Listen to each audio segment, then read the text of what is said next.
Hi everyone, welcome back to the YTH channel. Today we will talk a little bit more about business analyst interviews and how to pick the right analyst from the lineup. So today's video is actually from the perspective of the recruiter or a hiring manager. I know I created a lot of videos for business analysts to help them prepare for interviews, to be ready for those interview questions, but what about the other side? If you are managing a team, if you want to find the right fit, if you want to find that person who will actually work well on your important project, how do you choose a business analyst? How do you interview them? And when you see 5 or 10 people in the interviews, how do you pick the one that you think will be the best for you? I have some advice for you, and for me, this was the best advice ever. I use this technique all the time when I was interviewing, and I want to share it with you today, and hopefully it will help you. So let's break it down. Imagine you're bringing the new candidate for an interview. You looked at their resume, of course. I do have another video where I talk about how to pick the right resume from the lineup, how to shortlist those candidates. But now that you've done it, and you're going to see 5 people 2 days in a row, how do you tell which one will actually work? People are really good at preparing for interviews. There are so many resources on the internet, so many articles and videos that will basically train the candidate in what to say, how to present themselves. And often as we listen to them, we hear those standard phrases that sound good, but how do you know whether there is any essence behind it? So the best way, honestly, to determine whether the person knows what they're talking about, especially if they're a very smooth talker, is to get them to do something. Get them to demonstrate and to show what they can do. What I found worked the best for me is asking them to draw something on a whiteboard. And now, even if you're doing a virtual interview, you can ask them to do something on screen. Just open Paint or PowerPoint or Visio or whatever they have.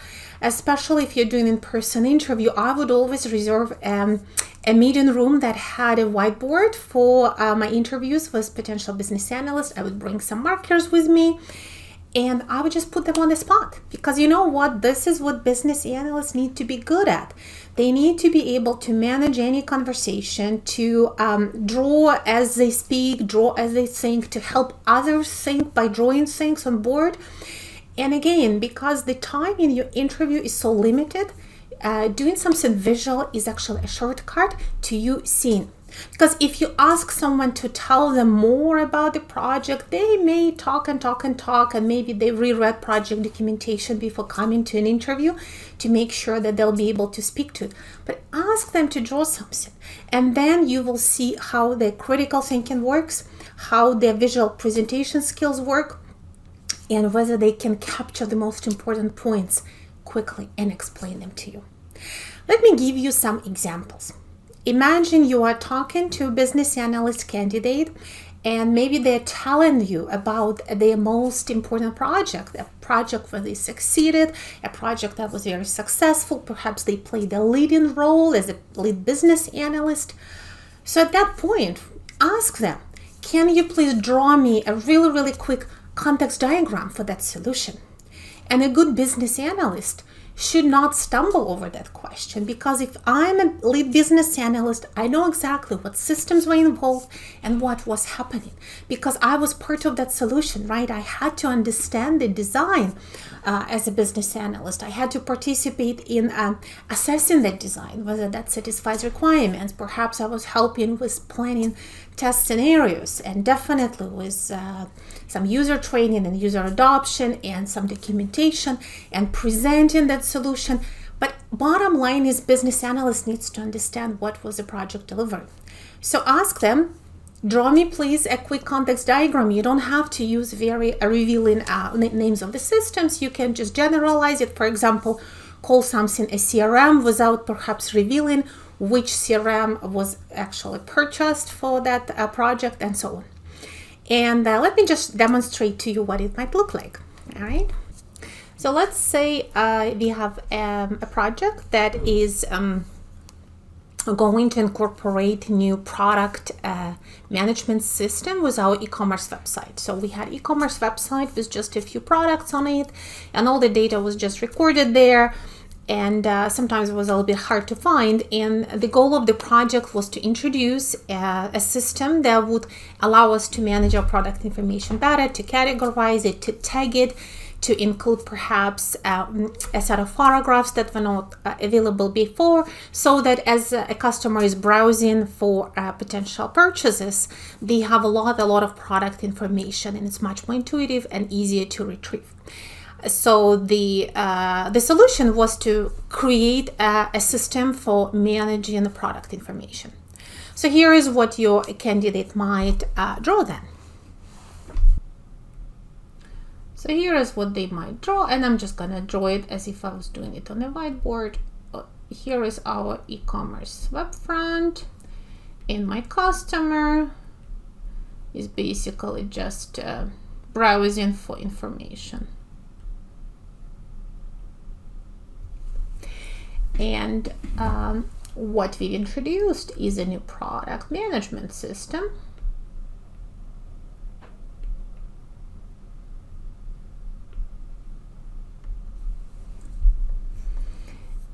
This product management system now provided more detailed information. So our e-commerce application would request product details, and the product management system, and perhaps there would be some search criteria here, tags, if customer doesn't know what they're looking for, and product management system would supply us with specific suitable products, with matching products. And that allowed my customer here to have a much better searching experience. For example, if I search for something but I wasn't exactly sure what it is. You might also say, in addition, we implemented content management system for photographs and videos. So we would store here videos and photos of the product that would be supplied on request, so that if the customer was really interested in exploring something a little bit more, they could look up a video. So this is just a little bit of a chicken scratch picture, nothing else. But even that, if the candidate gets up to that whiteboard and just starts explaining right away what was done and what were those systems involved, gives you a really good idea whether they were part of this project, whether they understood it, whether they were part of the whole project life cycle, whether they understand a little bit of architecture, just the basic fundamentals. And as an example of what you might ask them for is ask them to explain user journey for you. For example, you say, okay, so your system was would allow someone, for example, to select, let's say you're selling musical instruments. So your system allows you to, your solution allows you to choose a musical instrument, find the right model, purchase it, and then maybe provide a warranty or provide some services. Perhaps you can also later buy music scores. Maybe you can buy some of the additional like parts of the instrument that you need to replace once in a while. For example, if you purchase a bassoon, you want to buy reeds regularly for your bassoon, and so on. So what would be that user journey like, or what was the user journey like? And especially if your candidate uses words like user journey and so on, ask them to draw it out. And again, you will see right away whether they know what they mean. Here is what it could look like. So if I'm a user and I'm interested in purchasing musical instruments, perhaps first part of my journey would be to provide my criteria, provide my needs, right? Then it would be instrument selection,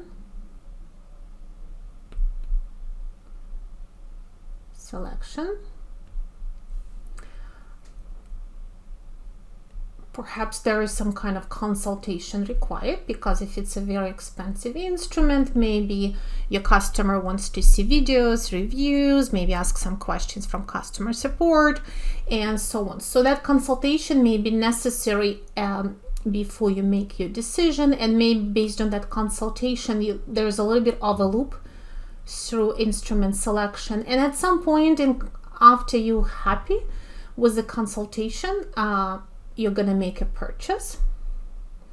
So you purchase the instrument. Then there might be a warranty period, right? Where for the first 6 months or 2 months, you get extra support with your warranty, and after the warranty period is over, you just provide maintenance. For example, you can purchase parts, anything to do with maintaining your instrument, and so you get discount for all the music scores. If you want to buy your music from the same place, there is a discount for you. So as long as you remain the customer. And then eventually, maybe there is even an opportunity for you to return the instrument or exchange it or sell your used instrument and upgrade it to any model if you are an up-and-coming musician and you need something more, perhaps more advanced. Perhaps we'll see return, resale, and so on. So this is a very simple flow. I just made it up on the spot. I'm not an expert in music instruments, but it could be just a simple user journey for a user purchasing music instruments from your website. And a business analyst, they can just get up and explain it to you on the fly in 2-3 minutes, is a business analyst who truly understands that solution. I can come up with many examples. Decision tree, for example, if you're talking about a system that rules a lot of business logic and rules, ask, well, give me an example of how you would capture those business rules. And if they say, well, I used a decision tree or decision table, ask them to give you a really quick demo. Now smart analysts might have that in their portfolio, and that's great. Maybe they can open their file and show you some decision trees, decision tables, so then you can ask specific questions on a little piece of the diagram and ask them to develop it a bit more, or ask them, how would you change this decision tree if there was another rule, or if there was a different circumstance that you needed to support. A couple of other examples could be conceptual data model. Perhaps you look for a business analyst that understands data, that maybe will be working on digital transformation projects, data warehousing, analytics projects, and they'll tell you that they understand data models, they know all about data formats and data structures. Ask them to do a quick conceptual data model for you on the whiteboard, just 5 data entities, for example, and pick a simple example. The business analyst doing an interview, and let's do a conceptual model for that. They again, a good business analyst should be able to get up, speak to you, and through that interaction, and maybe asking you, what would you like to see? Does it make sense? What do you think the relationship is? Just basically facilitate with you and create that model within 3-5 minutes. So let's say we'll do a quick conceptual model together now. I'm going to open up a new tab. And again, on purpose, I'm not really using the boxes just to simulate that environment of you drawing. But let's do a quick conceptual model for an interview. Here is my hiring manager. Right, and this hiring manager interviews job candidates.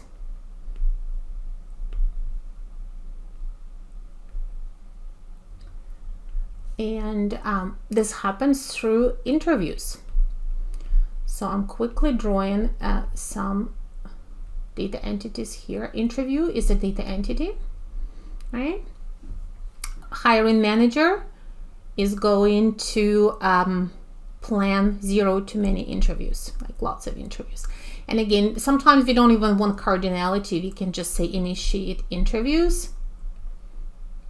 And then job candidate participates or is invited to interviews. Right? Job candidate maybe is, has a resume, or a few, we don't know, has a resume. A hiring manager represents a company. Now, if you are perhaps a recruiter instead of a hiring manager, let's just do it this way. Sometimes hiring managers do interviews directly. Sometimes there is a recruiter involved. So if I was a recruiter,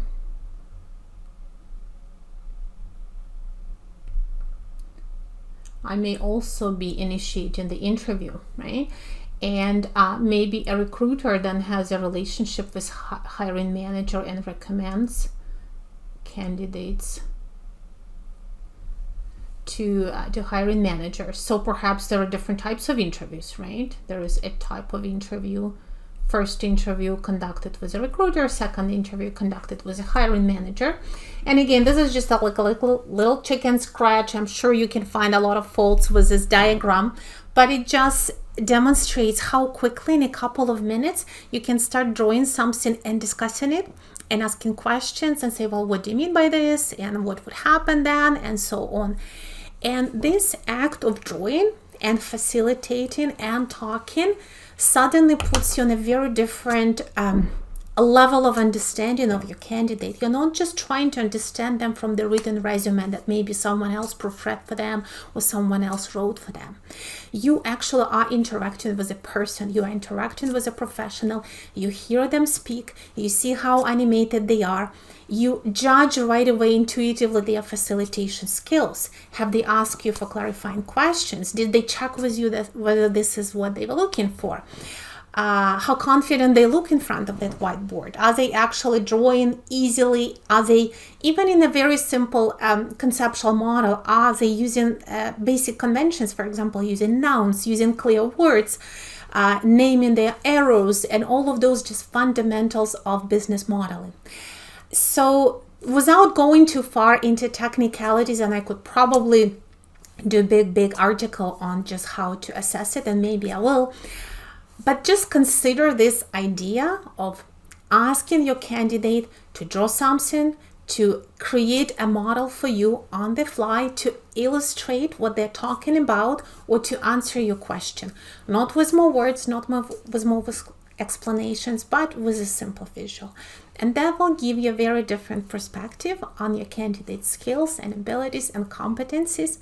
And sometimes this becomes a shortcut to determine candidates that not gonna work at all, like you just don't think they will work, or someone is saying, oh, you know what, I like that, I think that has a potential. So it's a really good filtering tool.